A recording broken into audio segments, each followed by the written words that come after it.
દર્શક મિત્રો, TV times news નેટવર્કમાં આપ સૌનું હાર્દિક સ્વાગત છે।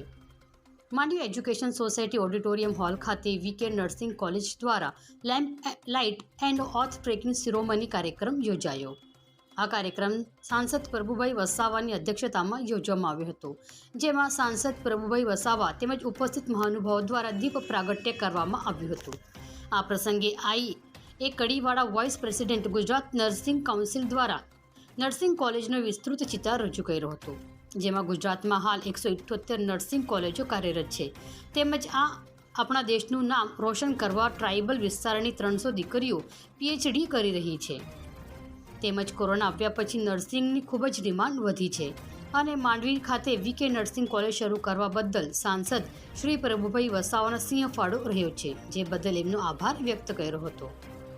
આ પ્રસંગે અમૃતભાઈ પટેલ પૂર્વ મેડિકલ સુપ્રિન્ટેન્ડન્ટે જણાવ્યું હતું કે નર્સિંગ કોર્સ પૂર્ણ કર્યા બાદ તેમને નર્સ તરીકે કેવી રીતે ફરજ બજાવવી જોઈએ, જે અંગેની એમને વિસ્તૃત માહિતી આપવામાં આવી। કોલેજ ઓફ નર્સિંગ માંડવીના ફર્સ્ટ યર ANM અને સેકન્ડ યર GNMના ઓથ ટેકિંગ સેરેમની કાર્યક્રમ યોજવામાં આવ્યો।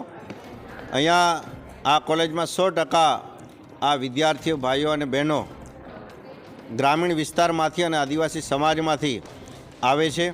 આજે નર્સિંગ ક્ષેત્રે જે રીતે દેશના વડાપ્રધાન નરેન્દ્રભાઈ મોદી સાહેબે તકો ઊભી કરી છે, ત્યારે હવે આદિવાસી સમાજ કે ગ્રામ્ય વિસ્તારના દીકરા દીકરીઓને નર્સિંગ કોર્સમાં આગળ વધીને એક દેશ વિદેશમાં એક નોકરી કરવા માટેની ઉત્તમ તકો ખુલશે અને જે પરિવારમાં એટલીસ્ટ ઓછામાં ઓછી એક નર્સ હશે તો એ આખા પરિવારને આરોગ્ય ક્ષેત્રે તારી લેશે અને નર્સિંગ વગર ડૉક્ટરો, આરોગ્ય વિભાગ, હોસ્પિટલો આ સૌ અધૂરા છે।